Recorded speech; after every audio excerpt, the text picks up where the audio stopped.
Bonjour à toutes et à tous et bienvenue pour la deuxième réunion annuelle de la branche parisienne des champions internationaux de l'égalité de sexe. International Gender Champion, en anglais, un réseau international de champions, d'ambassadeurs, ambassadeurs d'Irlande notamment, mais de hauts responsables d'organisations internationales, également de chefs d'entreprise ou de mécènes qui se sont engagés pour l'égalité des sexes depuis maintenant 5 ans et 1 an à Paris. Pendant 1h30, ensemble, nous allons nous pencher sur les stéréotypes sexistes et leur déconstruction. Ces stéréotypes sont véhiculés par des images, par des livres, par des médias, par des comportements et également par notre langue commune, la langue française. Ces stéréotypes sexistes font partie de notre quotidien, au point qu'on ne s'aperçoit pas de leur existence et pourtant ils blessent, ils heurtent parfois énormément et ils contribuent à perpétuer les inégalités de genre. Alors comment les débusquer, comment les déconstruire, c'est ce que nous allons voir pendant 1h30 avec nos invités, à commencer par Louise Mouchikiwabo, secrétaire générale de la francophonie, qui nous fait le plaisir et l'honneur d'être avec nous. Euphrasie Kouassi-Yao, conseillère spéciale du président de la République de Côte d'Ivoire, chargée du genre. À ma gauche, le docteur Konstantinos Eleftheriadis, j'espère que je n'écorche pas votre nom, professeur de sciences politiques, enseignant à l'école d'affaires publique de Sciences Po. Et enfin, vous l'avez peut-être entendu sur des chroniques à France Inter ou vu en tournée, Roukiata Ouedraogo pour la partie peut-être un peu plus humoristique. Merci à toutes et à tous d'être avec nous. Merci à vous, le public, de nous suivre. Vous pourrez nous poser vos questions, mais d'abord, je vais laisser la parole à la secrétaire générale. Merci beaucoup Virginie. Je suis très heureuse de pouvoir organiser cette conversation. Je suis à la tête du hub de Paris de cette équipe des champions internationaux du genre. Et j'attendais bien évidemment d'organiser cette rencontre en présentiel et malheureusement on est toujours en crise sanitaire, mais j'ai le plaisir de remercier et de saluer Madame la ministre Euphrasie Kouassi, le docteur Eleftheriadis et cher Roukiata Ouedraogo. Je tiens beaucoup à ce thème de la déconstruction des stéréotypes qui sont en réalité l'origine des préjugés contre les femmes, qui restent même dans nos manières de concevoir les choses, dans notre langage parlé, qui malheureusement affectent négativement les petites filles dès le plus jeune âge, les petits garçons à qui on apprend que les filles ne sont pas capables de faire ci, de faire ça. Les filles parlent beaucoup, les filles sont toujours en retard, les filles pleurent. Donc, c'est un aspect de notre vie de tous les jours qui n'est pas un aspect aussi innocent qu'on le pense. Et c'est très important pour nous qui sommes... pour l'homme et la femme qui se tiennent la main, qui avancent ensemble, qui sont pour le rattrapage du retard pris par la femme dans les différents aspects de sa vie. Il est très important, c'est un sujet que j'aime beaucoup, déconstruire les stéréotypes sexistes. Vous savez, parfois ça a même l'air très innocent. On a grandi comme ça, c'est ce qu'on a appris. Parfois, on dit même abusivement que c'est la culture qui veut que les femmes ne fassent pas ci, que les hommes sont plus doués à ça et ça. Et donc, c'est un sujet extrêmement important. L'organisation que je représente, la francophonie, s'est engagée depuis l'année 2000 à faire de l'égalité entre les hommes et les femmes une réalité dans l'espace francophone. Pour moi, c'est une valeur capitale. Rien que sur le plan mathématique, les femmes dans le monde sont toutes petit peu plus nombreuses que les hommes. Et donc, si on réclame gentiment l'égalité, je pense que ce n'est que normal. Alors, en 2018, à Erevan, où j'ai été élue secrétaire générale de la francophonie, l'organisation a adopté sa stratégie pour la promotion de l'égalité entre les femmes et les hommes, des droits et de l'autonomisation des femmes et des filles. C'est donc dans cette stratégie que nous retrouvons aujourd'hui plusieurs de nos activités, même si la francophonie pendant longtemps était sur les questions de l'égalité des genres et de l'avancement de la femme. Donc 5 axes pour notre institution: l'accès à l'éducation et à la formation de qualité, l'autonomisation économique des femmes et des filles, 2 domaines extrêmement prioritaires pour moi, à mon avis. Une femme éduquée, formée, et une femme économiquement indépendante a les atouts qu'il faut pour combattre tous les autres maux qui affectent la femme aujourd'hui. La violence, le manque d'accès à la finance, les injustices au niveau salarial et tout ça. Il est capital, à mon avis, que la fille et la femme aient l'éducation et la formation et qu'elle ne soit pas mendiante. Ces 2 aspects sont extrêmement importants et c'est les 2 thèmes les plus... pour notre organisation, en tout cas, on se focalise sur ces 2 aspects-là, l'éducation des filles et l'autonomisation économique des femmes. Alors, il faut lutter contre les discriminations. Ces discriminations qui vont même jusqu'à la violence morale, physique.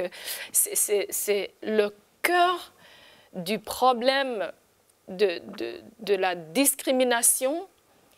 C'est parfois des fausses croyances. C'est des interprétations, parfois même des textes religieux. Et tout ça, il faut absolument que... c'est pour ça que je suis très heureuse d'avoir le docteur Eleftheriadis avec nous aujourd'hui, puisqu'il a fait la recherche, pour qu'il puisse nous guider, nous aider, nous épauler. Je pense que la science derrière cette activité est une très, très bonne chose. Alors, personnellement, donc, j'y tiens beaucoup. Je viens d'un pays, le Rwanda, qui était anéanti à 27 ans, et qui s'est relevé en grande partie grâce à la résilience, au volontarisme, à l'énergie optimiste, positive des femmes, à la détermination, à l'intelligence des femmes, y compris dans le domaine sécuritaire.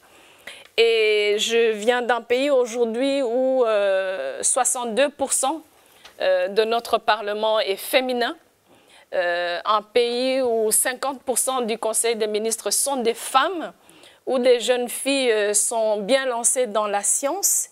C'est un pays qui a encore beaucoup de difficultés, hein, comme d'autres pays, dans le domaine de l'égalité, dans tout ce qui est perçu comme une injustice historique qui a été faite aux femmes.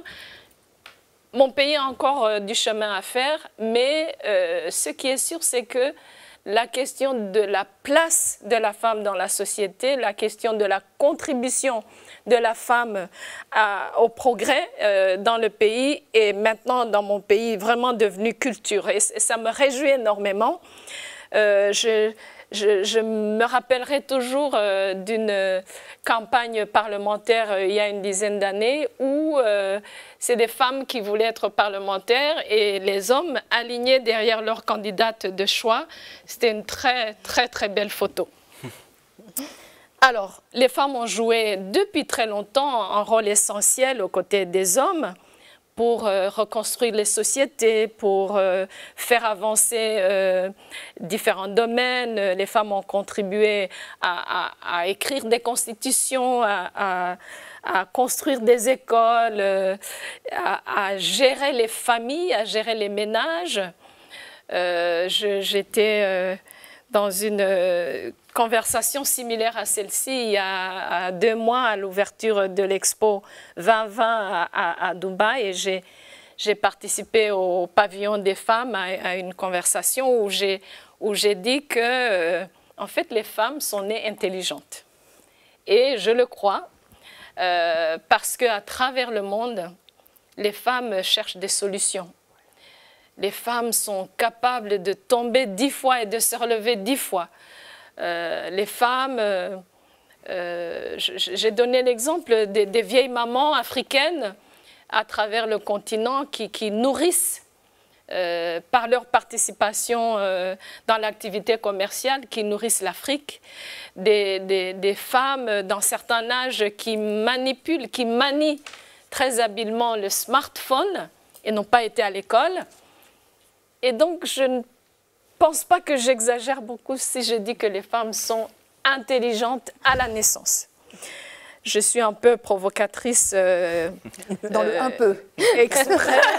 Dans le un peu, vous êtes un peu provocatrice. Et donc moi, dès ma prise de fonction à la francophonie, j'ai veillé à la parité au sein de l'Organisation internationale de la francophonie, alors que les femmes représentaient 33% du personnel de direction en 2019, à mon arrivée.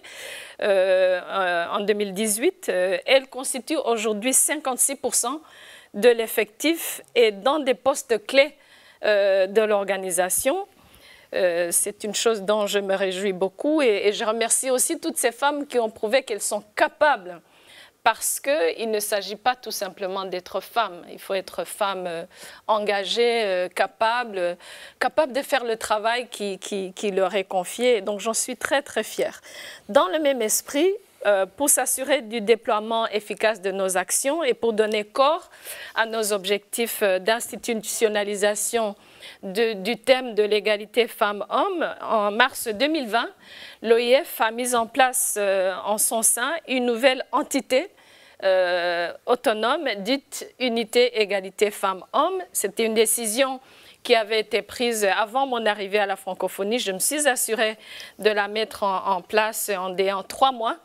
Par ailleurs, face à la pandémie de Covid-19, nous avons, nous, l'Organisation internationale de la francophonie, lancé en juillet 2020 un fonds de solidarité dit la francophonie avec elle, dédié aux femmes et filles les plus vulnérables de l'espace francophone et surtout à cause du confinement qui les a privées de leur survie, qui a fait que les femmes, tout d'un coup, puisque ces mesures étaient surtout prises en urgence, se sont retrouvées sans pouvoir prendre soin d'elles, sans pouvoir nourrir leur famille. Et donc aujourd'hui, à la francophonie, cette initiative a permis de former 15 000 femmes et jeunes filles dans 20 pays, notamment en Afrique, dans les Caraïbes et au Liban. Et environ 5 000 d'entre elles, de ces femmes, ont pu créer ou renforcer leurs activités génératrices de revenus. J'ai pu visiter quelques pays pendant le confinement où j'ai vu à quel point l'ingéniosité des femmes est quand même une valeur qu'il faut reconnaître, parce qu'avec très peu, les femmes sont capables d'apporter non seulement le bien-être matériel à leur famille, à leur communauté, mais ça renforce leur résilience également. J'ai eu l'occasion de visiter beaucoup de ces femmes qui bénéficient du fonds La Francophonie avec elles. Alors, comme je le rappelais en février dernier à la session inaugurale des champions et championnes internationaux de l'égalité des sexes de notre branche parisienne, il est une dimension de la lutte en faveur de l'égalité de genre trop souvent oubliée de l'agenda des partenaires techniques et financiers. Cette déconstruction des préjugés sexistes, lesquels, comme je l'ai dit, encouragent toutes sortes de discriminations. Et c'est un aspect sur lequel j'aimerais beaucoup que la francophonie se focalise. Nous sommes plusieurs acteurs sur cet agenda de l'avancement de la femme. Mais certains aspects qui gardent la femme en endroit où la femme ne devrait pas être sont plus ou moins oubliés, où on prend tout pour acquis. Certains thèmes et sous-thèmes sont très en vue, sont partagés d'une manière universelle, notamment, et je m'en réjouis beaucoup, la violence contre les femmes qui n'est tout simplement pas acceptable. Mais je pense, docteur, vous nous le direz tout à l'heure, qu'il faudrait vraiment étudier la question dans les subtilités de ce qui fait que dans plusieurs pays du monde, y compris les pays francophones, ces comportements sexistes contribuent à garder la femme, comme je le dis, à un endroit où elle ne devrait pas du tout être. Alors, les champions internationaux de l'égalité pour les femmes et les hommes sont en réseau, comme Virginie l'a dit tout à l'heure, de 300 champions actifs et plus de 260 alumni travaillant pour l'égalité des sexes. Ce réseau rassemble des décideurs du monde entier qui, dans leur sphère d'influence, s'engagent. Nous nous sommes engagés à faire tomber les barrières qui entravent les femmes dans la jouissance de leurs droits. Je ne vais pas parler beaucoup plus longtemps parce que je sais que nous avons beaucoup d'intervenants qui ont de très belles choses à dire. Mais je voudrais surtout qu'on travaille ensemble, tous ceux qui nous suivent aussi à distance, pour ne pas figer les individus dans des rôles préétablis, pour qu'on aille au-delà du discours, des beaux textes fondamentaux, des constitutions, des quotas, qu'on aille dans les détails et dans les subtilités qui font que l'épanouissement personnel de la femme, l'accès à l'éducation, l'accès à la finance, l'accès au rôle que la femme devrait jouer à travers le monde et que cette femme puisse avoir cet accès-là. Donc j'appelle tous ceux qui nous suivent et qui sont aussi en quelque sorte champions du genre dans leur milieu pour qu'on puisse vraiment travailler ensemble et qu'on puisse aller sur des stéréotypes qui sont parfois bienveillants, parfois innocents, comme je l'ai dit, mais pour comprendre que si on ne travaille pas sur ces préjugés-là, on perpétue une manière de figer la femme, de la voir dans ses incapacités, alors que, comme je l'ai dit, la femme est un être tout à fait spécial. Alors, qui mieux que la branche de Paris de l'International Gender Champions pour s'attaquer dans la ville de la culture et de l'éducation aux défis multiformes de la lutte contre les stéréotypes culturels sexistes. Et c'est pourquoi nous avons choisi donc d'axer notre action sur les préjugés envers les femmes et les filles. Nous, pas seulement à Paris, mais à travers le monde, les champions du genre, nous ne croyons pas du tout au sois belle et tais-toi. Nous croyons qu'il faut à la fois être belle et s'exprimer. Si on a envie de s'exprimer, si on n'a pas envie de s'exprimer, on ne s'exprime pas. Mais voici donc le rôle que nous voyons à la femme qui est un acteur extrêmement important. Je me répète chaque fois, la femme, c'est la transformatrice des sociétés et c'est dans ce cadre global que les champions internationaux du genre agissent. Chaque année, je suis très heureuse de faire partie de ce réseau et d'en animer la branche parisienne. Je me réjouis à l'avance des discussions de ce jour sur notre thème et je vous remercie. Merci beaucoup. Alors oui, effectivement, ces préjugés qui affectent beaucoup les femmes, vous avez insisté là-dessus, mais également les hommes. On va certainement en parler avec vous parce que ces préjugés, comme vous l'avez dit, c'est figer des individus dans des rôles préétablis, que ce soit les femmes ou les hommes. Alors, avant de continuer cette discussion, on va donner la parole à Martin Chougon qui nous rejoint, je crois, en direct des pays du Golfe. Oui, je vous vois exactement, secrétaire général de l'Union interparlementaire et président du Conseil consultatif mondial des champions internationaux du genre ou pour l'égalité de sexe. Voilà, vous êtes avec nous, vous avez aussi un message à nous porter. Thank you very much, Madam Moderator. You'll allow me to speak in English, even though you're having your meeting in Paris, the headquarters of the Francophonie. I just want to use this opportunity to convey to you a few words of solidarity and to say how happy I am that my colleague, esteemed colleague, Louise Mushikiwabo, Secretary General of the Francophonie, I'm so happy that she is taking the lead, showing this strong leadership in defending a cause which I think is very noble and very natural, promoting gender equality. I am pleased to be part of this conversation today. The second time this year I have been involved in discussions at the Paris Hub after the February launch of the Hub. Thank you very much, Louise, for your leadership. I am very pleased and honored to be working with you within the global board of the International Gender Champions. You mentioned in your statement that we need all hands on deck. And I am pleased that our network is expanding. I do understand that the ambassador for the Generation Equality Forum, Ambassador Delphine O, is with us tonight, and we're looking forward to hearing what she has to say, how we can build stronger partnerships with the global community, including through the high-profile Gender Equality Forum. As you know, this year we have made a strong commitment to end gender-based violence. And ending that gender-based violence includes not only fighting physical violence, but also psychological and other violence. And that is why I consider this conversation today very important. We need to address those stereotypes. We need to address the barriers that are there, whether they are cultural, religious, or traditional, but they all have the effect of bringing down women. And women's place is not behind, it is not backstage, it is front stage.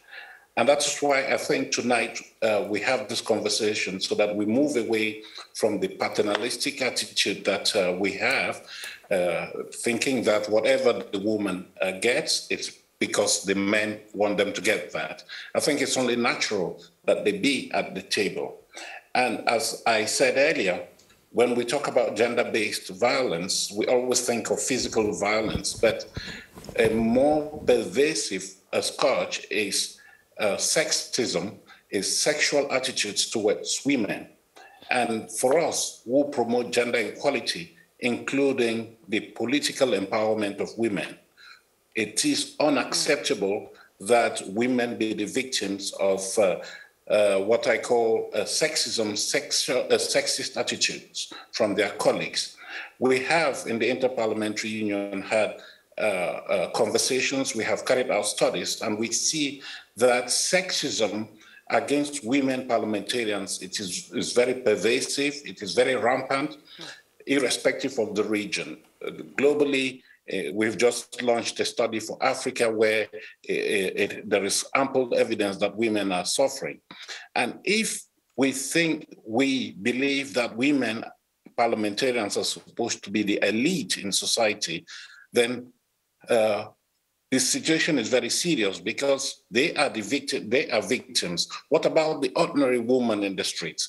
This calls, therefore, for more stringent action from all of us, individually and collective, to fight a scourge, which to me should not be tolerated in whatever form.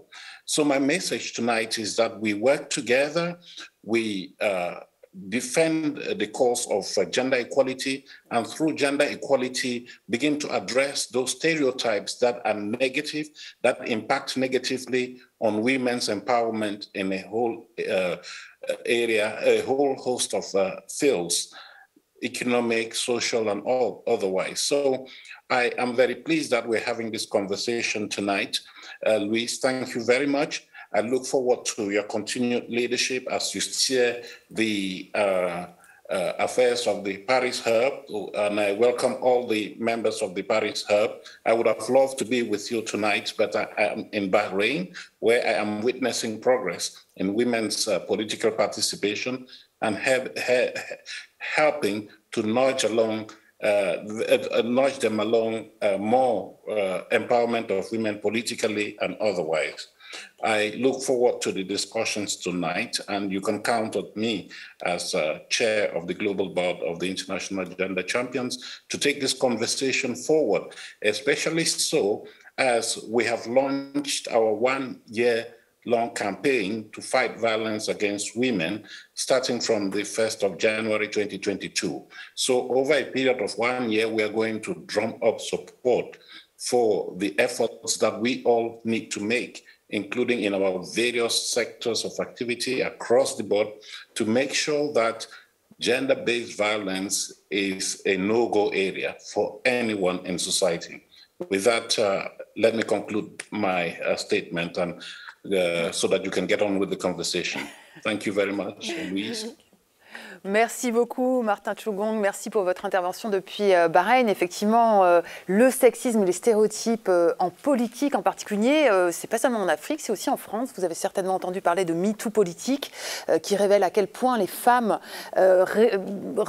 hésitent à entrer en politique tellement elles font face à du sexisme. Alors, on va poursuivre cette discussion sur la déconstruction des stéréotypes. On est pendant 1h30 ensemble. Vous allez pouvoir nous envoyer vos questions. Mais avant ça, peut-être une vidéo de ce réseau, donc les champions internationaux du genre ou de l'égalité des sexes. Une petite vidéo qui va poser les bases de cette discussion. Regardez. Miriam's co-worker is a powerful man in the community. She's afraid that no one will believe her and that she'll never be hired again if she reports his intimate behaviour. She knows she did well to avoid his wandering hands this time.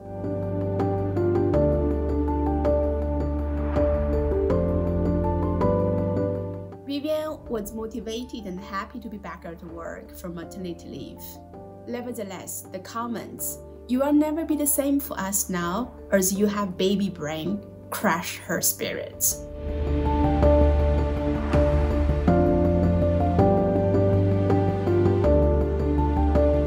Richard was told, yet again, that he needed to man up.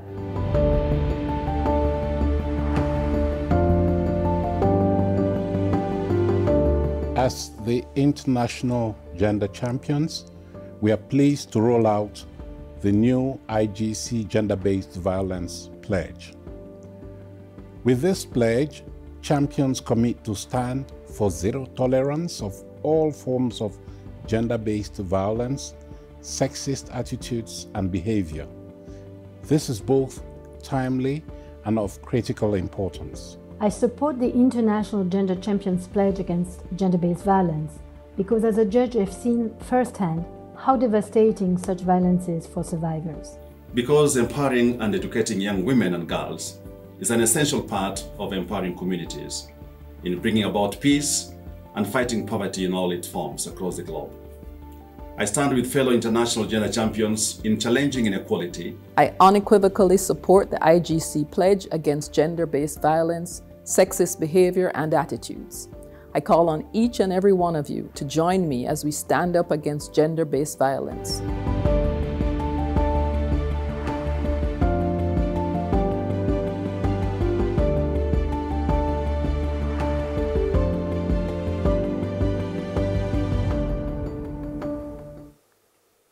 Voilà, non au sexisme, voilà cette vidéo des champions internationaux du genre. Alors les stéréotypes, comment les déconstruire? Une des réponses, c'est l'humour. Oukouyata Ouedraogo, merci beaucoup d'être avec nous. Alors, on vous connaît de vos chroniques sur France Inter, notamment en France, mais vous êtes aussi en tournée en ce moment. Et vous avez réfléchi à cette question à votre façon, on vous écoute. Oui. Alors, bonjour mesdames, bonjour messieurs. Aujourd'hui, je voudrais aborder devant vous, francophones du monde entier, une question de démographie particulièrement sensible, le gender gap. Mais qu'est-ce que c'est? De quoi va-t-elle encore nous parler? Gender gap? Jamais entendu parler. Je vous avoue que moi-même, j'ai longtemps cru qu'il s'agissait d'une ligne de vêtements dédiée aux gendres, commercialisée par une marque de prêt-à-porter américaine. Alors, j'ai appelé mon tonton Théophraste, qui est professeur de tout à l'université de Ouagadougou, et qui a donc réponse à tout. Gender gap, c'est une expression anglophone qu'on pourrait traduire en francophone par fossé des genres, ou bien écart entre les hommes et les femmes. On parle de gender gap en démographie quand il y a inégalité entre le nombre d'hommes et le nombre de femmes dans une société donnée, notamment dans celle où les naissances des garçons sont encouragées et celles des filles beaucoup moins encouragées. Moins encouragées, tonton? Oui, ma fille. Il y a des sociétés où l'arrivée d'un bébé de sexe féminin dans une famille est vécue comme une malédiction alors tout est mis en œuvre pour favoriser la naissance des garçons et réduire la possibilité que le bébé soit une fille. Mais comment on peut faire ça? On peut choisir le sexe de l'enfant avant la naissance? Disons qu'il y a plein de méthodes pour cela. Suivre les positions de la lune et du soleil, injecter du vinaigre ou du bicarbonate de soude dans le vagin de la future maman, suivre un régime alimentaire particulier, surveiller de très près la date de conception, se pincer les testicules, manger du lapin, identifier le jour d'ovulation, placer des feuilles d'ortie sous le matelas avant de faire les affaires, etc., etc., etc. Ah bon? Mais tu es sérieux là? Ça fonctionne ces trucs? Bien sûr que non. C'est pour ça qu'en général, les familles ont recours à une technique beaucoup plus fiable. Laquelle, tonton? L'infanticide des filles. Hein? Si c'est un garçon qui se présente, on l'accueille avec joie et on l'élève dans l'amour. Et si c'est une fille, on la tue. Mais quelle horreur! Mais pourquoi on fait ça? Tu sais, les sociétés patriarcales, elles trouvent toujours très bien les mauvaises raisons pour justifier de très mauvaises actions. Parfois, on pense qu'en limitant le nombre de filles, on va réduire la surpopulation, comme en Chine. Ça semble malin à première vue, puisque ce sont les femmes qui portent les bébés et non les hommes. Si on réduit le nombre de filles, mécaniquement, il y aura moins de bébés qui viendront au monde. Et c'est vrai ça, tonton? Peut-être dans un premier temps. Pas sûr que cela soit une bonne solution à terme. Mais c'est surtout la solution la plus stupide et la plus brutale au problème. Les études montrent qu'il suffit de favoriser l'accès des filles à l'éducation pour qu'elles réduisent d'elles-mêmes le nombre d'enfants qu'elles auront. Regarde dans les pays développés, les filles font des études, ont un travail, une sécurité sociale, une retraite et n'imposent pas à leurs enfants le financement de leurs vieux jours. Du coup, elles n'ont plus besoin d'en faire beaucoup. Et comme elles n'en ont pas beaucoup, elles ont du temps pour faire des études, travailler, s'épanouir. C'est un cercle vertueux, ma fille. Mais voilà une solution qui semble quand même plus douce pour réduire la population. Tu as raison, ma fille, mais souvent c'est pire. Il n'y a même pas de raison pour légitimer la disparition des filles. Pour la justifier, on se raconte des histoires à dormir debout. On dit que les hommes dont les femmes n'accouchent que des filles ont des testicules molles, tandis que ceux à qui leurs femmes ne donnent que des garçons ont des caleçons bien remplis. Mais c'est complètement con ça, tonton. Tu sais, les sociétés patriarcales, hein? Mais alors, c'est quoi les conséquences du gender gap? C'est dramatique, ma fille. Dans certains pays comme l'Inde ou la Chine, l'infanticide des filles tourne carrément au génocide. En Inde, il y a 50 millions de garçons en plus que de filles. Du coup, les pauvres garçons ne peuvent plus se marier. Surtout si, en plus, le mariage est déjà entravé par des histoires de dot, de caste, de différences de niveau social, de racisme interethnique, et j'en passe. Ça, c'est pas bon, hein, ça, tonton. Non, que c'est pas bon du tout. Regarde, même chez nous, un brave gars comme ton cousin Cristobal. Celui qui n'est pas très lumineux, là. Oui, c'est lui-là même. Il ne trouve pas de fille à marier. Dans son village, il n'y a que 3 filles à marier. Il a demandé à la famille de Salmata. Mais ses parents ont répondu qu'ils préfèrent que leur fille épouse quelqu'un qui vient de la même ethnie qu'eux. Il a demandé à Marie-Gisèle. Tu sais, celle qui parle comme si elle avait mangé du piment, là. Oui, et alors? Son papa lui a dit qu'il n'aura qu'à revenir quand il sera capable de payer une dot. Moi, je lui ai conseillé de faire sa demande aux parents de Bintou. Il m'a répondu qu'il n'avait pas fait l'école buissonnaire glorieusement toute sa jeunesse pour aller épouser aujourd'hui une fille qui sait écrire et compter. En plus, il paraît qu'elle lit des livres. Il refuse d'avoir l'impression d'être plus bête que sa femme. Alors, pour être sûr de dominer la situation, il a voulu épouser la petite Christelle. Christelle? Mais celle qui n'a que 12 ans. Oui. Et je lui ai dit, espèce de bougre d'andouille. T'as pas honte de vouloir épouser une enfant? Trouve-toi une femme à ta taille. Quoi, tonton? Une femme de sa taille? Enfin, je vais dire de son âge, quoi. Pauvre Cristobal, il risque d'attendre longtemps avant de trouver une fille qui a l'air encore moins lumineuse que lui. Pourtant, il a trouvé une solution. Ah bon? Laquelle? Il m'a dit qu'il va devenir djihadiste. Car un fou de Dieu lui a dit que s'il s'engage dans le djihad, il lui fournira un fusil, un peu d'argent et une femme, une écolière bien joufflue. Mais c'est pas vrai ça. Mais qu'est-ce que tu lui as répondu, tonton? Je lui ai dit, bougre de crétin, tu es catholique. Même les djihadistes ne voudront pas de toi. Tu ferais mieux de commencer par te brosser les dents si tu veux attirer les filles. Bien envoyé, tonton. Et tu vois, ma fille, à quel genre d'emmerdement on s'expose quand les jeunes hommes ne peuvent pas épouser de femmes et élever des enfants? Ils font n'importe quoi. Donc, si je comprends bien, tonton, les sociétés qui organisent le génocide de leurs filles s'exposent au bordel créé par leur surplus de garçons frustrés. On ne saurait mieux résumer les fossés des genres, ma fille. Moralité, au lieu de liquider vos filles, laissez-les vivre, aimez-les, éduquez-les, protégez-les et vous verrez que non seulement vous cesserez d'être des criminels, mais en plus les filles éduquées pourront faire profiter les sociétés de leur intelligence, ce qui est bon pour le développement. En plus, elles feront moins d'enfants, ce qui est bon du point de vue de la surpopulation. Et ce qui contribue à réduire la surpopulation est bon pour l'environnement. Bref, c'est bon sur tous les plans. Merci beaucoup, Rigata. Merci pour cette pointe d'humour sur un sujet quand même parfois un petit peu difficile. Merci beaucoup. Alors, on parle des stéréotypes, de la déconstruction des stéréotypes de genre. On reviendra avec vous évidemment sur la façon dont l'humour aussi, comment on peut déconstruire ces stéréotypes. Vous disiez tout à l'heure, Louise, que ces stéréotypes affectent les femmes, mais ils affectent aussi les hommes. Il y a beaucoup d'injonctions à la virilité, à la force, etc., qui est opposée aux hommes. Et on va peut-être en parler avec vous, Dr Konstantinos Eleftheriadis. Donc, vous êtes un spécialiste et un expert genre, diversité et inclusion. Et pour vous, en fait, les stéréotypes de genre se présentent en relation de complémentarité, opposition. C'est-à-dire, c'est une façon binaire de penser et de représenter le monde entre dominé, dominant, homme, femme. En tout cas, c'est le résultat d'une enquête qu'on a menée pour l'organisation l'OIF, l'Organisation internationale de la francophonie et l'unité égalité femmes-hommes, dans 8 pays de la francophonie, qui couvrent quand même une grande partie de la population francophone dans tous les continents. Et on s'est rendu compte justement qu'en effet, il y a une certaine tendance à présenter les femmes d'une certaine façon pour ne pas présenter les hommes comme ça. C'est-à-dire que si on dit que les femmes, par exemple, elles sont toujours en retard, c'est parce que les hommes ne le sont pas. Il y a une relation de complémentarité, il y a une dialectique, comme on dit, qui fait que quand on présente les uns comme avec des aspects plus positifs, c'est pour présenter les autres avec des aspects plus négatifs. Et finalement, c'est pour reproduire certaines inégalités qui existent déjà et pour leur donner un peu plus de substance, si vous voulez, un peu plus d'arguments pour perpétuer ces inégalités. Je pense que c'est très important aussi de souligner ici que quand on parle des stéréotypes, c'est-à-dire des croyances qui concernent les caractéristiques et le comportement des groupes sociaux, il faut dire qu'on parle de croyances, justement, donc c'est-à-dire qu'il s'agit des éléments de langage, des images, des représentations qui ne s'appuient pas forcément sur des éléments réels, sur des éléments objectifs. C'est une question assez importante parce que souvent quand je suis en train surtout de former le fonctionnaire ou les salariés sur ces questions, on me dit oui mais quand même, il y a une part de vérité là-dedans.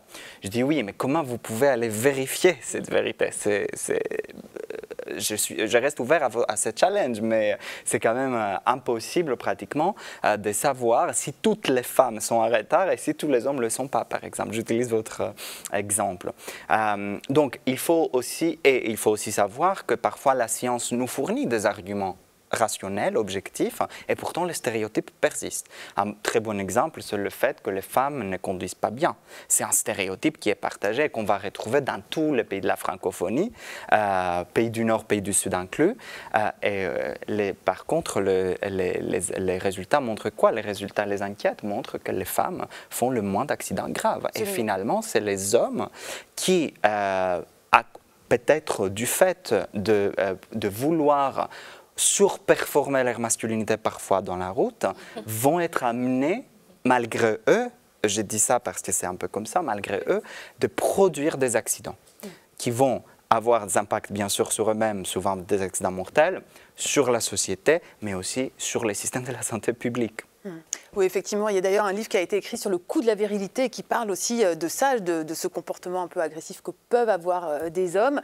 Et certaines féministes demandent que les assurances soient moins chères maintenant pour les femmes que pour les hommes, parce qu'effectivement, dans nombre de pays, dans la francophonie, mais ailleurs aussi, elles font moins d'accidents. On y reviendra certainement.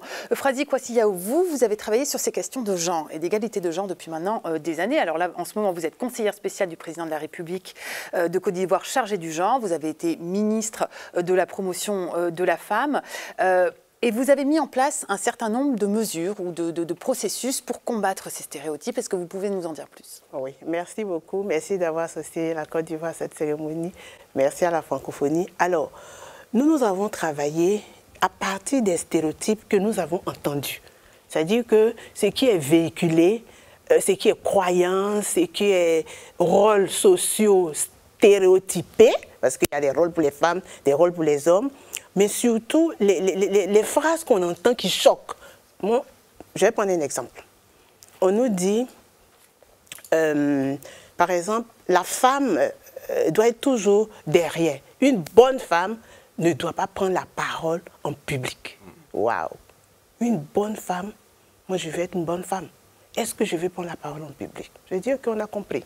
Donc on a mis en place un programme qu'on a appelé le Compédium des compétences féminines de Côte d'Ivoire, un programme pour valoriser la femme, pour renforcer leur visibilité, leur leadership, pour qu'ils voient ce qui se passe. Donc on a recensé les femmes et on a accompagné des femmes en politique. Puisque si tu ne peux pas prendre la parole en public, tu ne peux même pas penser te présenter, tu ne peux même pas être élu, tu as même peur d'aller. Donc on a formé près de 1000 femmes. Et sur ces 1000 femmes, on a eu 328 candidates en 2016, en moins de 6 mois. Alors qu'en 2011, on avait 105 candidates. Ça veut dire qu'on a même triplé le nombre. Donc, à partir de ces stéréotypes-là, on a essayé de faire le contraire parce que ce n'est pas juste. Les stéréotypes, ce sont des normes, des clichés qui sont dans notre subconscient. Ce sont des rôles qu'on donne, mais qui ne sont même pas justes alors. Et on les véhicule. Nous, on parle de l'arbre de stéréotypes. Il y a le fondement, il y a le mécanisme qui perpétue les stéréotypes, et puis il y a ce qu'on voit, les violences, les inégalités, et si on veut les traiter, il faut aller en profondeur. Deuxième élément, quand on voit que les hommes, quand on parle des femmes de l'autonomisation, la secrétaire générale disait que les femmes sont intelligentes. Et dans l'imaginaire, les femmes sont douces, elles sont gentilles, elles sont simples, donc elles ne peuvent pas aller dans l'armée.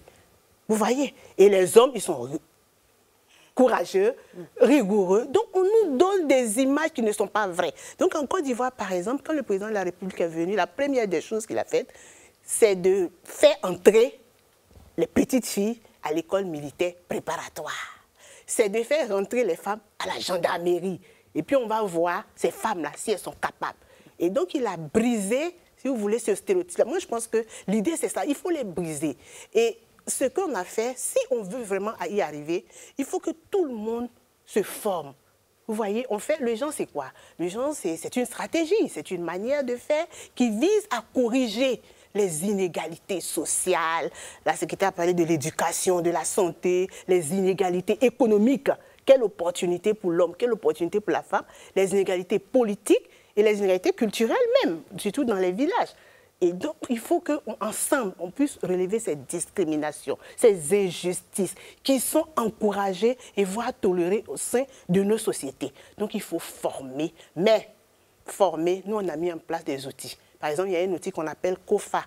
Dans ma langue, ça veut dire « va prendre ». Le COFA, si on veut réussir dans le monde entier, au sein de la francophonie, Madame la secrétaire générale, première étape, il faut conscientiser. Parce que ce n'est même pas de leur faute. Ils ont vécu avec. Il ne suffit plus de sensibiliser. La sensibilisation peut ne rien faire. Mais il faut que, je vais vous donner des exemples où on a fini et puis ils ont changé de route, comme on le dit. Ils ont changé de trajectoire. Il faut conscientiser. La deuxième des choses, dans le COFA, il faut former aux outils de genre ou d'égalité des sexes. Tout le monde peut vouloir combattre le stéréotype, mais tout le monde n'a pas les outils pour avoir des résultats. Donc, le F, c'est former. Et puis le A, action concrète, on a dit tout à l'heure. Tu mets ton projet en place, à la fin, ça réduit des stéréotypes. Sinon, on va tourner en rond. Donc nous, on a mis l'ingénierie du genre. On a appelé ça les cours d'ingénierie du genre. L'OCDE a voulu que ça soit un programme bien partagé. Et je pense que la francophonie aussi a reconnu le compédium des compétences. Comme on a quelques minutes, on pourra bien l'expliquer. Mais en tout cas, nous, en Côte d'Ivoire, à chaque fois, et on le fait aussi pour l'Afrique, hein, puisque beaucoup de pays veulent le compédium des compétences, quand on voit un stéréotype, on dit une belle femme, on dit sois belle et tais-toi. Ou bien le repos d'une femme, c'est dans la tombe. Alors là, la santé maternelle, comment on va y arriver? Tout le monde sait qu'il y a 8 heures de travail, 8 heures de loisirs, et puis 8 heures de repos. Vous nous dites que... et puis la femme me dit ça. Elle dit, moi, mon repos, c'est dans la tombe. Mais quand elle est en grossesse, elle n'a pas le temps d'aller à l'hôpital. Elle ne peut même pas se débarrasser de ses charges parce qu'elle va être bien. Sa maman lui a dit, en plus, c'est même pas les hommes seulement, et ça il fait qu'on le dit, c'est sa maman qui lui répète à chaque fois, toi, ton repos c'est dans la tombe. Elle ne peut pas aller à l'hôpital, elle meurt en couche. La santé maternelle est élevée aujourd'hui sur nos continents, mais ça ne va pas. Donc il faut que ces stéréotypes, on puisse les combattre ensemble. Alors déconstruire, détruire, conscientiser par rapport aux stéréotypes de genre. Vous avez parlé aussi de certaines expressions. Vous avez mentionné certaines expressions assez lourdes, assez graves en termes de stéréotypes. On va peut-être pouvoir revenir aussi sur la façon dont la langue française, les expressions françaises véhiculent certains stéréotypes. Mais d'abord, j'ai envie de vous poser à chacun d'entre vous et chacune d'entre vous une question plus personnelle. Vous avez réussi, vous êtes bien dans votre carrière, vous avez avancé, vous avez brisé le plafond de verre à vos différents niveaux. À quel point vous avez fait face à des stéréotypes sexistes personnellement ou dans votre vie professionnelle et comment vous avez répondu à ces stéréotypes? Par l'humour, par l'indifférence, comment vous avez fait? Est-ce que, Louise, vous pouvez peut-être nous en dire un mot? Oui, alors, un épisode qui me vient à l'esprit, c'est quand j'avais déjà commencé ma vie professionnelle. Et j'ai travaillé très longtemps dans un monde d'hommes. J'étais aux États-Unis d'Amérique et je travaillais pour un cabinet de relations publiques. Et j'entre dans la salle de réunion, c'était pour une négociation. Et il y a 6 hommes et il y a moi, j'entre, je vois que tout le monde me regarde. Parfois, c'est dans le regard aussi, hein, comme pour dire, mais cette femme, elle vient d'où? Et donc, j'arrive, je vois dans le regard que les hommes se disent, elle n'est pas à sa place. Et bon, j'utilise aussi souvent l'humour. Et je dis, je suis la personne que vous attendiez pour vous servir le café. Ah oui. Et là, tout le monde s'est détendu. Oui, alors qu'il y avait une chaise qui restait sur le côté, donc tout le monde a compris que c'était ma chaise. Et quand je les vois tous me regarder, ah, c'est elle, la personne qui restait, etc. Et je leur dis, bonjour messieurs, I'm the tea lady, je suis la dame qui vient vous servir le café. Wow. Et bon, ils se sont tous regardés, mais non, mais voilà, mais non, mais personne, etc. Et l'humour est un très bel outil pour casser les préjugés. Mais dans d'autres circonstances aussi, j'étais ministre des Affaires étrangères pendant 10 ans. C'était aussi ça reste un monde d'hommes. Il faut travailler plus que les hommes. Et moi, chaque fois qu'il y avait une séance compliquée de négociation, de médiation dans ma carrière de diplomate, je fais tout pour faire plus qu'il ne faut. Parce que du coup, voilà, personne ne se pose plus de questions. Et donc, je pense qu'il faut travailler dur quand on est une femme dans un monde d'hommes. Espérons qu'un jour, on n'aura pas besoin de travailler plus pour faire nos preuves quand même. Rokiata, vous, dans l'humour aussi, l'humour, enfin, ça a été longtemps, peut-être que c'est en train de changer, mais un domaine assez dominé par les hommes. Exactement. Alors, vous, quand vous disiez... Alors, moi, quand j'ai commencé... je viens faire le café aussi. Non, pas le café. Mais moi, quand j'ai commencé au début, et c'est vrai que j'ai eu la chance de tourner en Afrique avec les instituts français. Et on est arrivé dans un endroit, moi je travaille avec mon mari, qui est mon metteur en scène, on travaille ensemble. Et moi, je suis l'artiste, j'arrive... Et avec les régisseurs qui devaient monter les lumières, donc à chaque fois, ils montaient les lumières et moi, je me permettais de dire « Ah bah non, je ne veux pas de cette lumière, c'est préférable de mettre celle-ci. » Et en fait, personne ne me répondait, aucun homme ne voulait que je lui parle. Ah oui. Il s'adressait à mon mari, moi j'étais là, mais il se retournait vers mon mari pour lui parler. Moi, je parlais, on ne me répondait pas. À un moment donné, je me suis mis de côté. Et c'est mon mari qui a pris la relève. Il m'a dit, écoute, calme-toi. Donc vous avez abandonné? Voilà, j'ai pas abandonné. Je suis restée à côté quand même, parce que je n'abandonne pas. C'est ce qu'il voulait, mais non, je suis restée quand même à côté. Et lui, il réglait et je disais, oui, ça c'est bien ça. C'est lui, en fait, il fallait passer par lui. Donc être une femme, et une fois j'ai joué quelque part, et il y a un homme qui est venu me voir, qui m'a dit, mais toi, je t'admire, mais je ne voudrais pas t'avoir comme épouse. C'est toi qui portes la culotte. Tout simplement parce que je suis sur scène et j'ose parler. Et c'est vrai qu'au début, il n'y avait pas beaucoup de femmes qui montaient sur scène. Et j'avais des filles, des jeunes filles qui venaient me voir et qui me disaient, oh, mais c'est génial, mais comment tu arrives à tenir 1 heure sur scène? Mais comment tu fais? Mais nous, on ne peut pas faire ça parce qu'il ne faut pas qu'on parle devant le public comme ça. Une femme qui parle est une femme qui, voilà, qui porte la culotte, qui... Voilà. Oui. Et ça, c'était quelque chose que j'ai travaillé avec, où j'allais jouer en Afrique. Je parlais aux jeunes filles après, allez-y, foncez, jouez. Voilà, on a aussi notre place sur scène. Et il y a quelqu'un qui m'a envoyé un message un jour qui m'a fait super plaisir. C'est un papa qui m'a envoyé un message qui m'a dit, je vous ai vu jouer. C'était à Ouaga. Il m'a envoyé sur les réseaux sociaux. Et ma fille voulait faire du théâtre. Et grâce à vous, elle va faire du théâtre. Parce que j'ai vu que c'était un vrai métier. Voilà, vous avez montré l'exemple, oui, absolument. Et vous avez fait référence effectivement à des expressions porter la culotte, une vieille expression française. Parce qu'on ose juste monter sur scène pour s'exprimer. Constantinos, vous, en tant qu'homme qui travaillait sur les questions d'égalité de genre, vous avez dû certainement faire face aussi à des réactions un peu sexistes, je suppose. Parce que qu'est-ce qu'un homme fait sur ces questions, non, je suppose? C'est un sujet à débattre, en fait. Est-ce que le sexisme s'applique de la même façon aux hommes ou pas? En tout cas, les stéréotypes de genre, oui, bien sûr. Et quand on parle de stéréotypes de genre, tout le monde tombe dans le même piège, en fait. Hommes, femmes, garçons, filles. Parce que les stéréotypes de genre, finalement, c'est quoi l'objectif? C'est de nous rappeler qu'on a certains rôles sociaux, comme vous l'avez évoqué tout à l'heure, et que si on ne se conforme pas à ces rôles sociaux, on est un peu exclu, on est un peu stigmatisé, on est un peu mis à l'écart. Et quand on parle de la virilité, par exemple, c'est une norme sociale qui pèse beaucoup sur les dos des jeunes garçons, partout dans le monde, hein, c'est assez universel. Et il y a beaucoup d'attentes qui font que si un garçon ne se conforme pas forcément à ces normes, voilà, il est d'une certaine façon rééduqué, entre guillemets. J'utilise un mot peut-être qui n'est pas le plus approprié, mais on voit ça tous les jours dans les écoles, par exemple, du harcèlement scolaire qui relève justement de la non-conformité des genres. Ce qu'on va trouver aussi côté filles aussi, hein, les filles qui ne conforment pas aux normes de féminité, par exemple, comme chaque société l'entend bien sûr. Donc moi, j'ai subi, je suis victime de harcèlement scolaire depuis mon jeune âge en Grèce, qui est mon pays d'origine, parce qu'à l'époque, encore une fois, il n'y avait rien qui était mis en place dans les écoles, dans les systèmes d'éducation, pour faire en sorte que l'éducation soit moins genrée et que moins divisée finalement garçons-filles.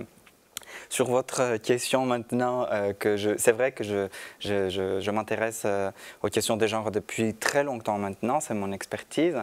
Je ne peux pas dire que j'ai subi vraiment du sexisme, une certaine méfiance parfois, parce que comme je n'ai pas subi le sexisme de femme en tant que tel, c'est vrai que je n'ai pas développé éventuellement une expérience similaire, mais je pense que de mon propre regard d'un garçon non conforme à son genre, je suis aussi apte à pouvoir bien identifier les problématiques. Oui, et d'ailleurs c'est pour ça que vous êtes à notre table. Merci beaucoup d'être avec nous. Frazi, vous avez réussi à convaincre les responsables politiques d'intégrer la notion de genre et de stéréotypes de genre aussi, enfin de la lutte contre les stéréotypes de genre dans certaines politiques, mais ça n'a pas été forcément facile. Et les stéréotypes de genre, le sexisme, vous l'avez connu, vous y avez fait face, y compris dans votre famille, enfin la famille de votre mari, si j'ai bien compris. C'est ce que vous m'avez expliqué tout à l'heure. Est-ce que vous pouvez nous en dire un petit mot? Si. D'abord, je veux dire qu'il faut les convaincre. Il faut les convaincre. Il faut négocier. Vous voyez, non? Parce que ce n'est même pas de leur faute, ça est dans leur subconscient. Et regardez, par exemple, sur ma page Facebook, qui est beaucoup suivie, j'ai 70% d'hommes et 30% de femmes. Et pourtant, je travaille pour les femmes.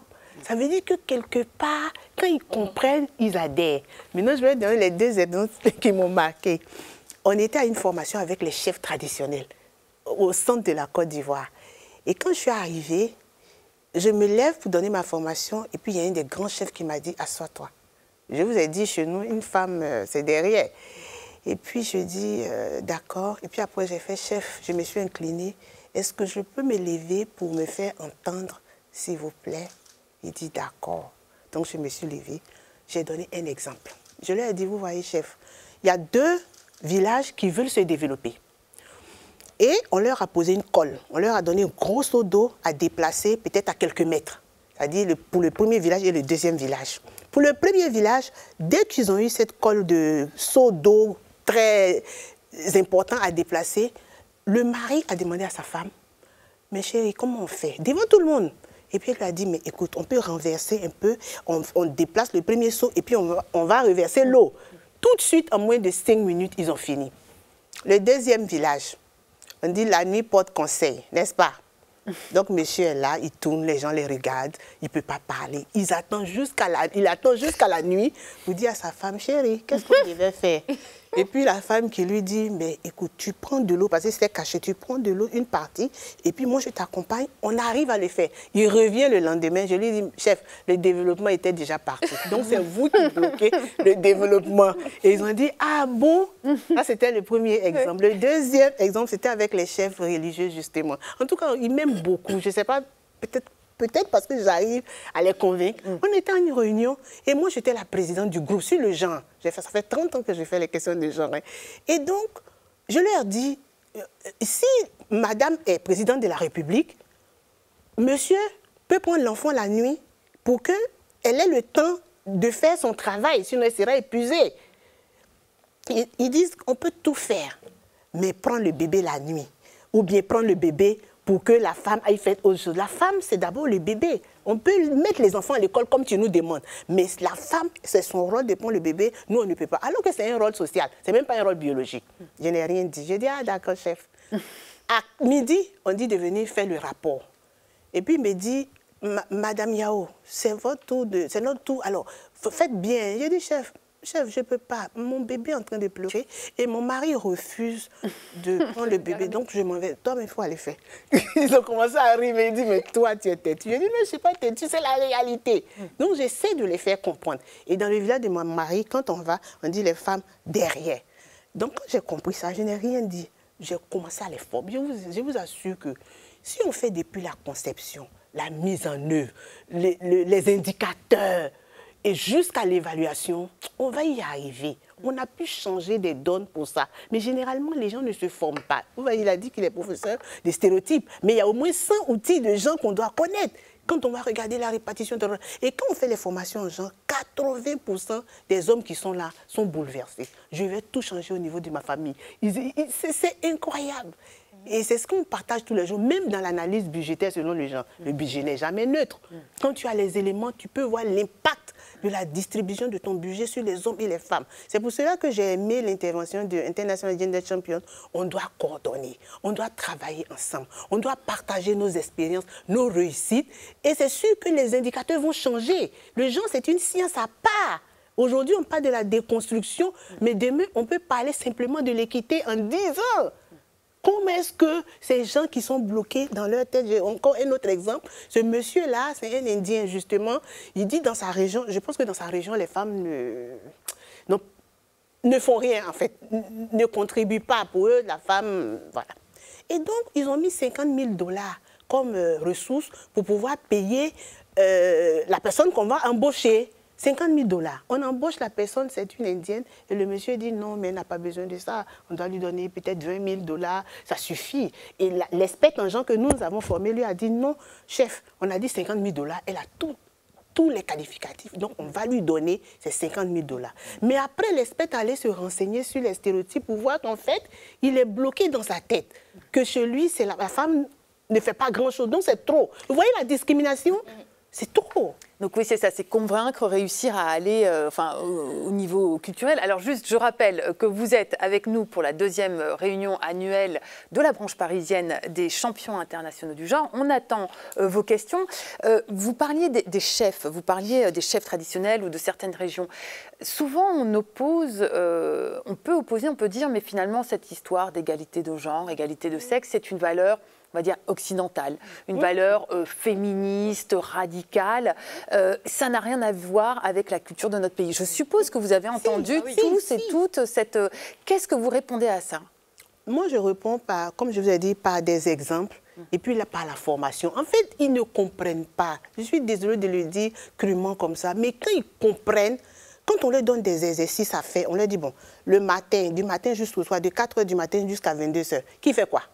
Donc, il commence à regarder. Moi, ma femme se lève, elle va ici. Lui-même, il découvre. Et puis, je dis, mais ta femme, là, Viviane est malade, tu le sais, non? Tu sais pourquoi? Et toi, tu dis que tu ne peux même pas prendre un seau d'eau, d'accord? Mais Viviane va travailler pendant les fêtes de Pâques, où il y a du monde, elle seule, et puis elle est malade. Et puis, ah bon, je veux dire, il faut former, il faut former. Il faut former. Louise, vous... voilà, on a dû vous dire, enfin j'imagine qu'on a dû vous dire aussi, il y a des débats au sein de la francophonie à dire finalement cette question d'égalité de genre, c'est pas forcément, ça nous représente pas. Alors c'est un discours qu'on entend de moins en moins, mais qu'est-ce qu'on répond à ceux qui disent c'est occidental, c'est féministe, c'est radical? Bon, ce qui est sûr, c'est que c'est pas vrai. La culture ne devrait pas se refléter ou justifier la discrimination contre les femmes. Il y a beaucoup d'aspects culturels qui nous différencient. Moi, je suis africaine, je connais un petit peu la culture occidentale. Je pense qu'il est important peut-être d'aller vers des exemples précis dans nos cultures. Nous venons de régions et de pays où il y a eu des reines qui ont dirigé des pays ou dans nos traditions, dans nos dictons, dans nos proverbes, il y a beaucoup d'aspects qui montrent l'importance qu'avait la femme dans différents aspects de la vie. Je pense qu'il faut aller là. Encore une fois, je suis tout à fait d'accord avec Frazy. La société a pris pour acquis certaines choses. Et donc, vraiment mettre un peu de lumière sur ce qu'on prend pour acquis ou qu'on pratique même sans le savoir, ou bien éduquer, donner des exemples, aller dans la vie culturelle d'il y a longtemps pour montrer que effectivement les femmes, je le dis en tant qu'africaine sans complexe, il y a beaucoup de femmes africaines dans nos traditions, dans la légende africaine, où on retrouve des femmes mais d'une bravoure incroyable, des femmes qui ont su gérer des questions extrêmement complexes dans la culture africaine. Bon, à un certain moment, il y a eu cette croyance que la petite fille, il faut la protéger, il faut que les garçons aillent à l'école parce que c'est compliqué, il faut marcher 10 km à pied, voilà, il faut se lever très tôt quand il pleut, elle marche.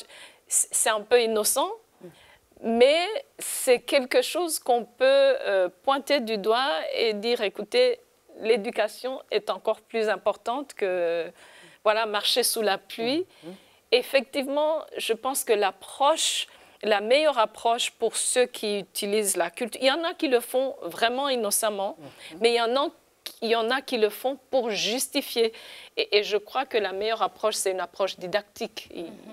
Bon, l'humour aussi, tout ça, mais il faut aller dans la culture, trouver des exemples, les montrer, pour réveiller un petit peu les consciences. Et voilà. Sortir les femmes des oubliettes de l'histoire, c'est ce qu'ils font un petit peu. Madame la secrétaire générale, et effectivement, l'Afrique a compté des femmes comme Gimbi Ouattara, Abla Pokou, et les Amazones du Dahomey, Yenenga de Burkina, et c'est des femmes qui ont pu conduire leur peuple à des victoires et les sauver.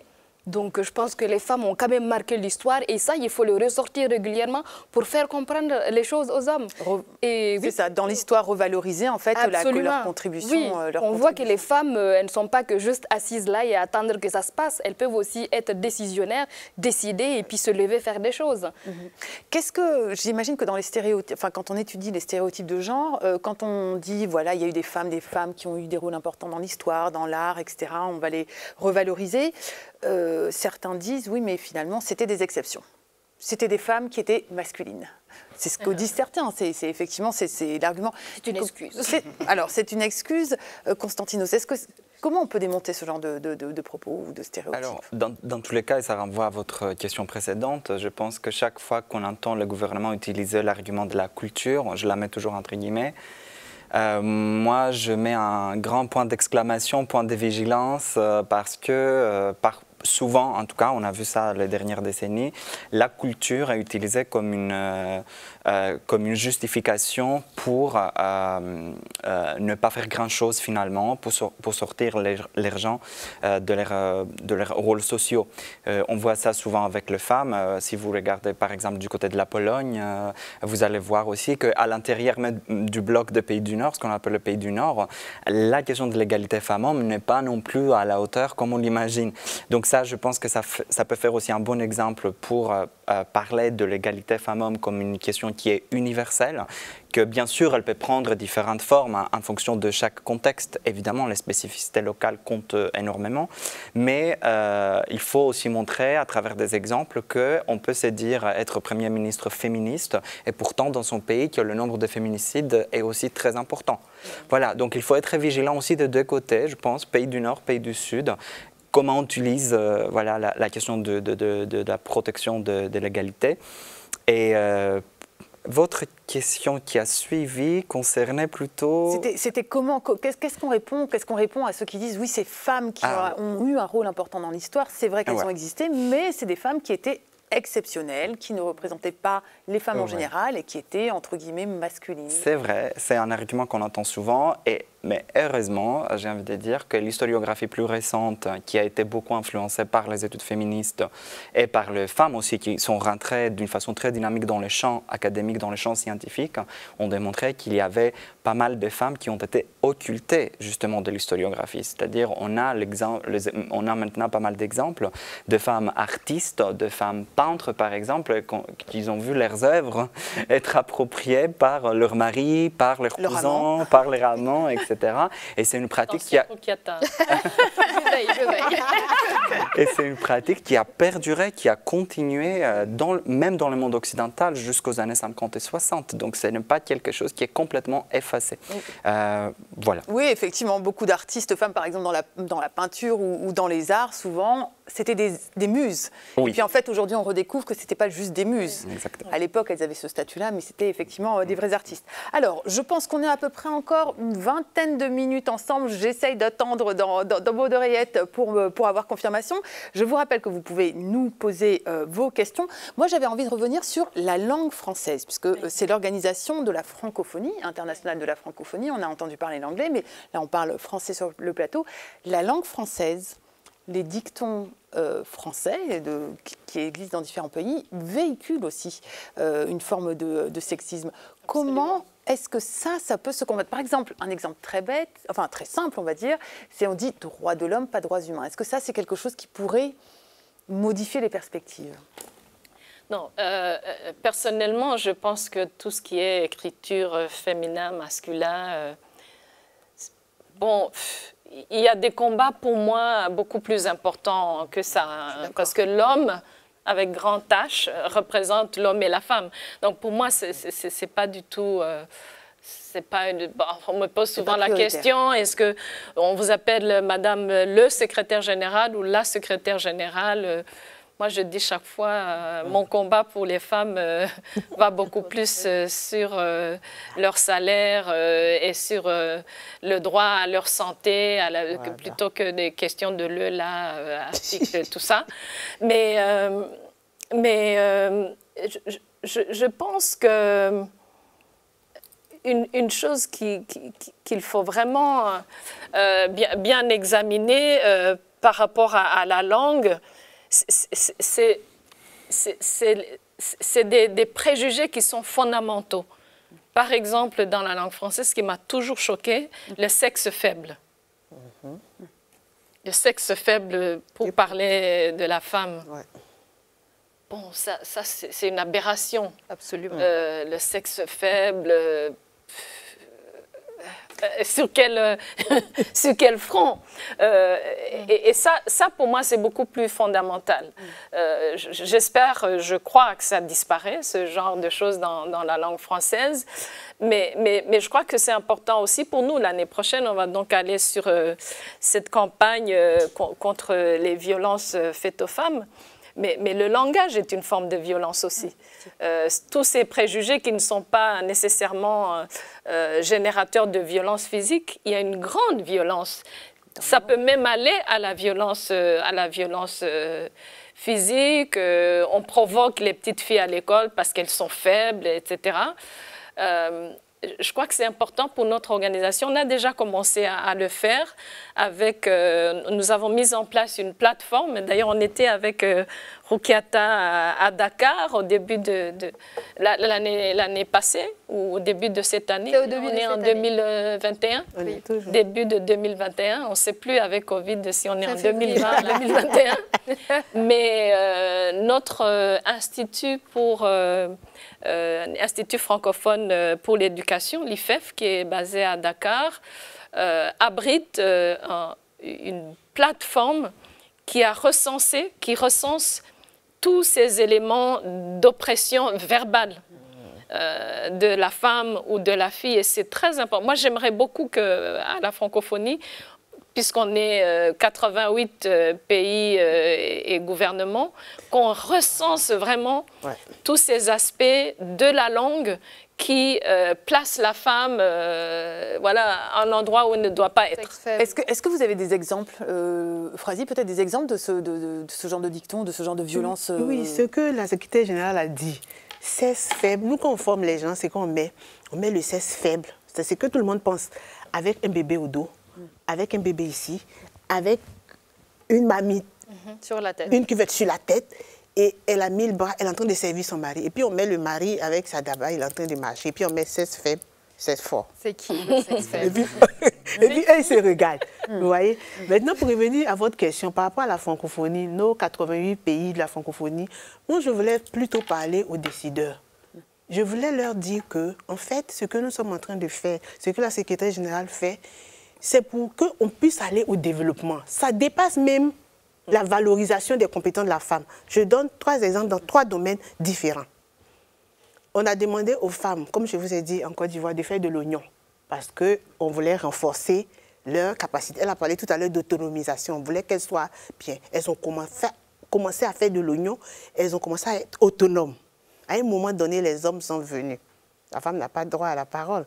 Ils leur disent, mais l'oignon commence à trop sentir dans le village. Les génies ne sont pas d'accord. Donc, les femmes ont dit, qu'est-ce qu'il faut faire pour que les génies soient d'accord et on nous laisse faire? Ils ont dit, on doit acheter des bœufs. Elles ont de l'argent puisqu'elles sont autonomes. Elles ont acheté les bœufs, elles ont continué. Elles ont commencé à être riches, à vouloir participer. Parce que c'est ça aussi, il y a un outil qui dit, il faut commencer par améliorer les conditions de vie des personnes. Ils vont avoir envie d'avoir accès, conscientisation, participation et équilibre. Donc les hommes leur ont dit, attention, attention, les génies ne veulent plus rien entendre. Elles ont tout abandonné et le pays a perdu. Le programme implication des hommes et des femmes dans la gestion de l'eau qui m'a valu la chaire UNESCO, c'était une observation encore dans un village. Chaque année, l'État de Côte d'Ivoire mettait en place des pompes hydrauliques villageoises. Et quelques années, à des coûts de milliards, vous savez. Quelques années après, parce que ce sont les hommes seuls qui gèrent, la pompe tombe en panne. L'eau, c'est quand même le domaine de la femme. Mais comme dans la tête, quand il y a des réunions, ce sont les hommes qui viennent. J'ai mis un projet en place. Je l'ai présenté à l'UNESCO en 2005. Quand ils ont vu le projet, j'ai pris tous mes outils, genre. Je leur ai dit, si on fait ça, tout va s'arrêter. Tous les villages auront de l'eau parce que les hommes et les femmes se mettront ensemble pour gérer. Parce qu'on va débloquer les stéréotypes. Et les hommes étaient contents. On a fait ce qu'il fallait. Et aujourd'hui, c'est un programme modèle. C'est comme ça que j'ai obtenu la chaire UNESCO. Le dernier exemple, c'est l'histoire des seins. C'est-à-dire qu'il y a une société, une société qui a fabriqué des produits contre le cancer des seins.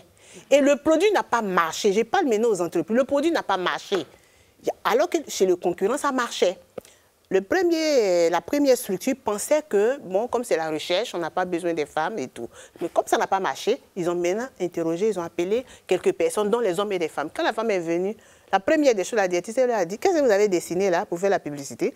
Ils disent, ce sont des seins. Je dis, ah bon? Je ne crois pas que ce soit des seins. Et ça a été corrigé et le produit a commencé à marcher. Même chose pendant les déplacements, quand il y a eu la guerre en Côte d'Ivoire, les déplacés de guerre.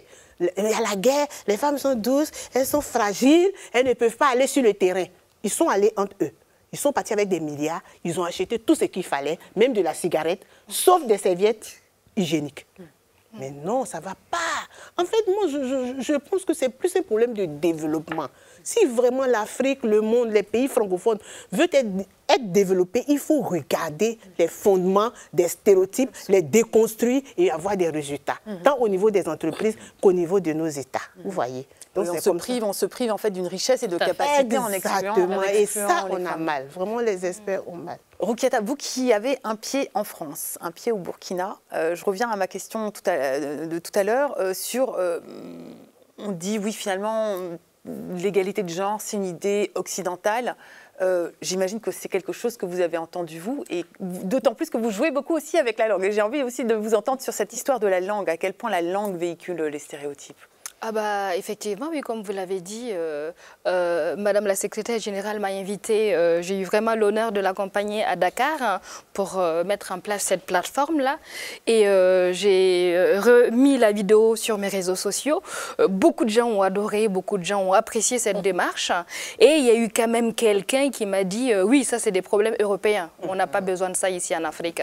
Je crois que j'ai fait un long message, j'ai même fait une chronique sur France Inter et je l'ai répondu comme ça, et je l'ai bien mouché. En substance. Voilà, c'est ça. Avec toujours de l'humour pour... voilà. Et effectivement, oui, c'est assez compliqué parce que moi qui vis ici et qui vis là-bas, qui va là-bas de temps en temps, c'est très compliqué. Donc, dans nos métiers, c'est très compliqué. Et effectivement, j'utilise aussi la langue française aussi pour ça. Moi, je joue beaucoup avec les mots. J'adore, c'est un peu ma marque de fabrique. Hein, et je rejoins ce que vous disiez tout à l'heure, madame. Qu'il faut quand même qu'on s'unisse, qu'on puisse vraiment se soutenir les uns les autres avec les hommes, et il faut surtout parler, aller chercher la racine. C'est comme ça qu'on peut débloquer les choses, et je pense qu'on pourra trouver une solution par rapport à ça. Constantinos, aller chercher la racine du problème, ça c'est votre expertise, vous êtes allé la chercher. Est-ce que vous proposez des solutions concrètes à partir du moment où vous avez identifié un certain nombre de problèmes? Comment essayer de déconstruire ces stéréotypes? Alors, en effet, et je pense que ça renvoie à votre question, justement, sur la langue et comment elle véhicule des stéréotypes. Moi, ce qui m'intéresse, surtout actuellement, parce que je vois aussi une transformation dans notre propre langage actuel, surtout en France ou dans les autres pays de l'Europe, on se dit très facilement féministe. Or, en fait, si on fait une recherche un peu plus approfondie, on va se rendre compte que dans la langue de tous les jours, on va utiliser des mots qui ne sont pas forcément genrées en tant que telles, mais elles portent des conséquences genrées. Qu'est-ce que je veux dire par là? Si vous avez deux offres d'emploi, par exemple, dans la première, vous mettez le mot être à l'écoute, être attentif, être responsable, etc., vous aurez beaucoup plus de femmes qui vont postuler sur le poste. Si vous mettez dans la deuxième offre d'emploi, être dynamique, être polyvalent, même nommer le poste comme directeur au lieu de responsable, vous aurez beaucoup plus d'hommes qui vont aller. C'est-à-dire que la langue qu'on utilise dans tous les jours nous oriente, inconsciemment peut-être, vers certains choix. Et c'est ce type de schéma en fait qu'il faut briser pour que tout le monde puisse avoir accès au même type d'informations, au même type de postes, sans que ça passe par le genre forcément. Et juste pour conclure, parce que je pense que c'est important de souligner que dans la francophonie, il y a aussi des États membres comme mon pays, la Grèce, qui n'a pas, où le français n'est pas la langue officielle, voilà. Mais il y a une grande population qui apprend le français. On se rend compte, par exemple, en Grèce, qu'il y a aussi certains mots qui soulignent les inégalités de genre, mais qui ne passent pas forcément dans le langage de tous les jours. C'est-à-dire qu'il y a une certaine résistance de la part des institutions. Le mot féminicide, par exemple, qui a en France, on avait la même problématique. En grec, on appelle gynecoctonia, qui est féminicide. Et ça a pris un peu de temps pour que ça puisse faire partie du vocabulaire institutionnel. Donc maintenant, on a le Premier ministre qui utilise le mot féminicide. Ce n'était pas le cas il y a 2-3 ans. Les médias utilisent le mot féminicide. Notre présidente de la République, la première femme par ailleurs en Grèce, Et je pense qu'aussi, il faut voir de l'autre côté aussi quels sont les mots qui sont écartés de notre vocabulaire parce qu'ils rappellent des problématiques sérieuses. Oui, effectivement, féminicide, je rappelle donc le meurtre d'une femme par souvent son conjoint ou ex-conjoint et parce qu'elle est femme par des processus de domination ou le fait qu'un homme pense que sa femme est sa propriété. D'ailleurs, c'est une notion qui vient beaucoup d'Amérique latine. C'est en Amérique latine où les féministes se sont beaucoup battues pour que cette notion commence à arriver. Effectivement, maintenant en France, en tout cas, je ne sais pas si je pense que dans la francophonie aussi on en parle. Alors, j'essaie de voir si on a des questions en attendant. Moi, peut-être avant de conclure rapidement, il y a un événement, enfin en tout cas un mouvement qui a quand même beaucoup changé la perception du genre et des violences de genre, c'est le mouvement MeToo. À quel point est-ce que c'est quelque chose qui a changé les perceptions au sein de la francophonie et vous, respectivement, vos différentes fonctions? Là, je parle à titre personnel, en tant que présentatrice d'une émission sur les droits des femmes actuelle, j'ai senti une différence, c'est-à-dire qu'avant MeToo, quand je parlais de sexisme en différents domaines, la plupart des gens me disaient non, pas vraiment. Et après MeToo, la parole s'est vraiment libérée. Est-ce que ça a vraiment changé pour vous quelque chose? Ça a changé. Je ne dirais pas que ça s'applique au monde francophone seulement. Le mouvement MeToo, pour lequel on doit trouver la version française, a changé dans le sens où il a réveillé les consciences. Sur des problèmes qui existent, qu'on connaît, mais dont on ne veut pas parler, de peur de rétribution, de peur d'être pointé du doigt. Je crois que c'est ça vraiment l'impact du mouvement et dans la prise de conscience, que ce soit dans le milieu du travail, certains gestes, certaines attitudes, même sans aller très loin dans l'agression envers la femme. Je pense que ce mouvement qui est mondial a quand même mis des freins à certains comportements. Et dans ce sens-là, je pense que c'est un mouvement qui a été très important. Il a aussi libéré la parole. Oui. Beaucoup de femmes dans différentes situations, dans différents pays qui n'osaient pas, ont osé justement à cause de ce mouvement. Personnellement, je pense comme Phrasi qu'il est très important d'associer fortement les hommes à toutes ces campagnes, à ces mouvements. Cette prise de conscience, moi je suis mal à l'aise quand cette prise de conscience du fait qu'il faut être juste avec les femmes n'est portée que par les femmes ou est vue comme une action ou une activité féminine seulement. Je crois que c'est important que dans ce combat, parce que c'est un combat, il y a beaucoup de progrès sur différents niveaux, mais il reste beaucoup de problèmes. Moi, la première fois que j'ai entendu le mot féminicide, j'ai trouvé que c'était un mot très violent, extrêmement violent. Ça fait penser à génocide. Mais il faut le nommer. Il faut le nommer. Mais il faut faire attention pour ne pas faire de toutes ces initiatives qui sont humaines, qui sont extrêmement importantes, que l'action des femmes. Et pour nous, j'espère, pour tous les hommes qui travaillent avec moi à la francophonie, que vraiment on avance ensemble. C'est extrêmement important. Parce qu'une fois qu'on fait cette division, d'ailleurs, même toute la notion de féministe, bon, féministe, c'est hommes et femmes. C'est ceux qui croient en la cause et l'importance et la justice envers la femme. Donc oui, le mouvement MeToo fait que tout le monde fait attention, qu'on observe son langage, ses gestes. D'une part, d'autre part, les victimes, la parole a été libérée. Moi, ce que j'aimerais beaucoup voir, c'est que ce mouvement soit un mouvement qui est un mouvement d'hommes et de femmes. Inclusif. Inclusif. Oui. Alors, on va peut-être parler de MeToo, on va continuer, mais avant, juste, je vois donc une question s'afficher, et je ne sais pas de qui, mais en tout cas, merci à celui ou celle qui l'a posée. Comment s'assurer que nous puissions mesurer l'impact des stéréotypes et leurs évolutions sur l'égalité de genre? Constantinos, peut-être en tant que chercheur, ça vous, par exemple, c'est une question assez large, mais peut-être que c'est une question sur laquelle vous planchez pas mal, a priori. Oui, tout à fait. Je pense qu'il faut faire comment dire, une grille d'études. Il faut aller chercher là où les stéréotypes se produisent et se reproduisent. C'est-à-dire il faut aller chercher dans la famille, dans les églises ou les mosquées, dans les écoles, dans les médias, sur les réseaux sociaux. C'est-à-dire qu'il y a quand même un travail significatif à faire du côté des chercheurs et des chercheuses pour déjà collecter les stéréotypes, savoir de quoi on parle et voir justement comment ces stéréotypes influencent la prise de décision. Pas seulement à l'échelle individuelle, moi j'aimerais bien aller un peu au-delà de ça pour voir comment les institutions elles-mêmes parfois reproduisent malgré elles des stéréotypes. L'école, je pense que c'est un exemple assez important, ou d'autres encore, et voilà.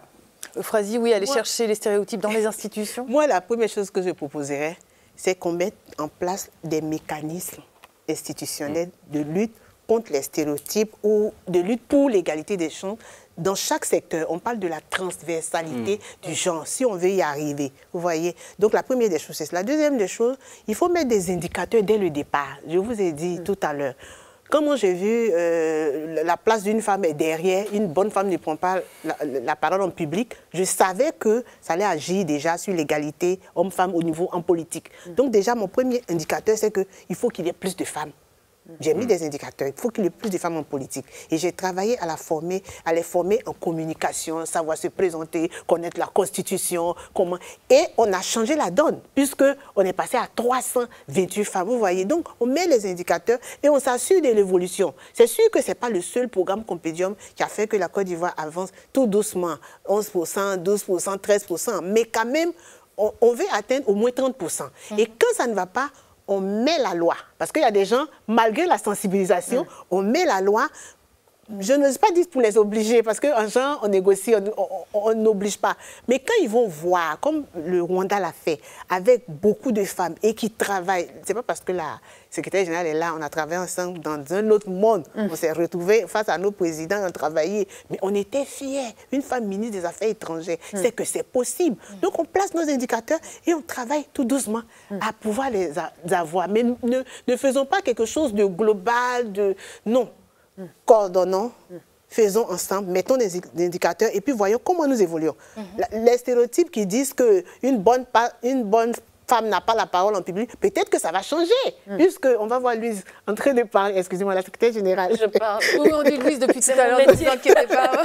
Je pense que ça commence à changer parce que je vois beaucoup plus de femmes humoristes maintenant sur scène en Afrique qui commencent à prendre la parole, à monter sur scène.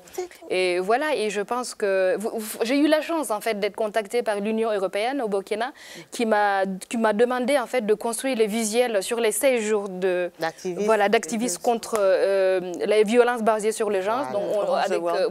Donc, j'ai fait ce travail-là. On a fait 16 dessins avec des petits mots. Et effectivement, il y avait un impact puisque les visuels, comme vous avez dit, une bonne femme ne doit pas marcher devant son homme. On a fait ce dessin-là. Et ça a choqué des gens. Les visuels aussi font aussi parler d'eux. Et ceux qui ne parlent pas français, c'est qu'ils ne peuvent pas comprendre le mot qu'on met sur le visuel. Quand on voit l'image, waouh, les gens disent waouh, c'est quelque chose. Moi, je pense, Virginie, hein, si tu permets, que la question devrait être posée différemment.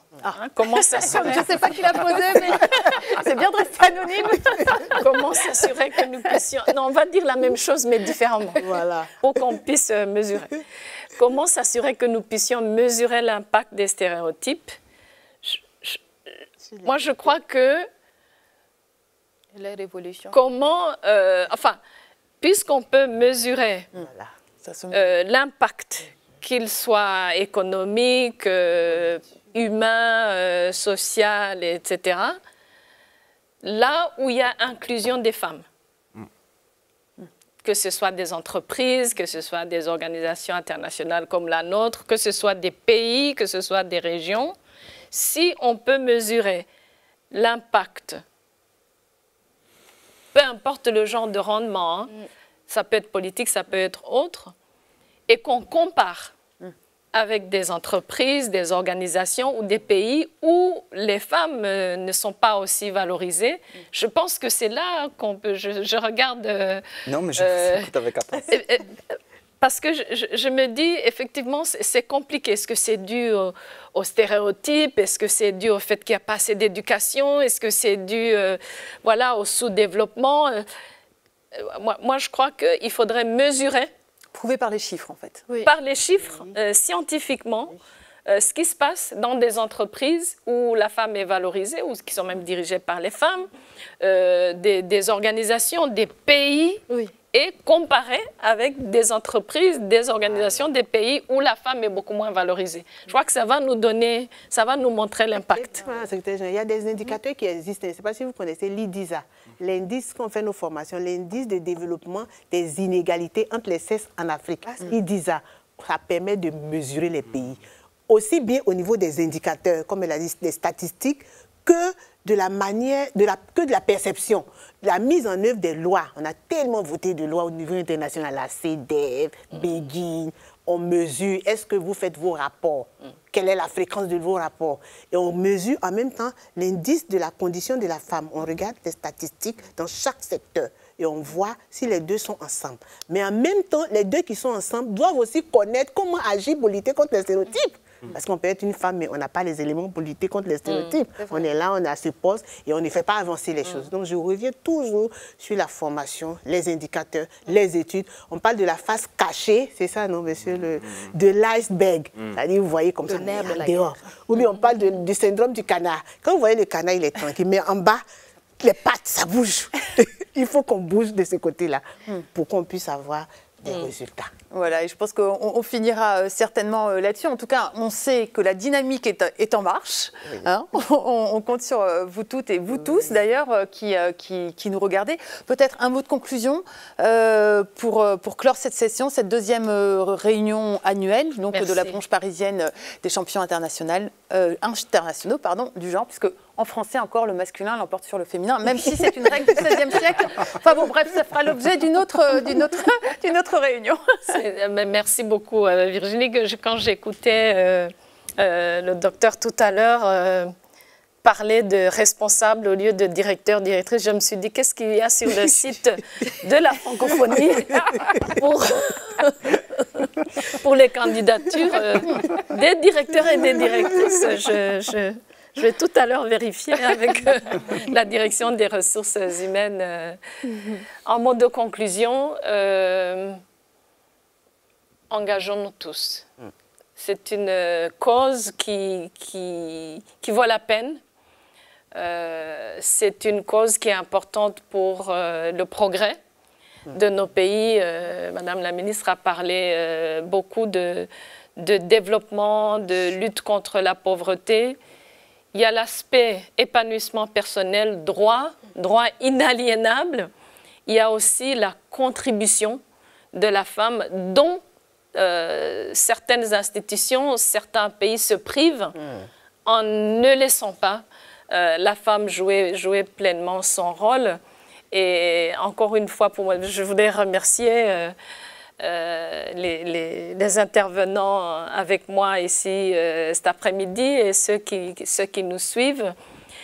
On est au milieu du chemin. On doit encore aller plus loin. Mais cet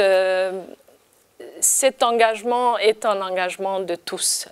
Quand on parle beaucoup des femmes, quand on parle des genres, mais genre, c'est hommes et femmes. Et c'est un combat qui doit absolument se faire. Les hommes, pas devant les femmes, mais à côté des femmes, côte à côte.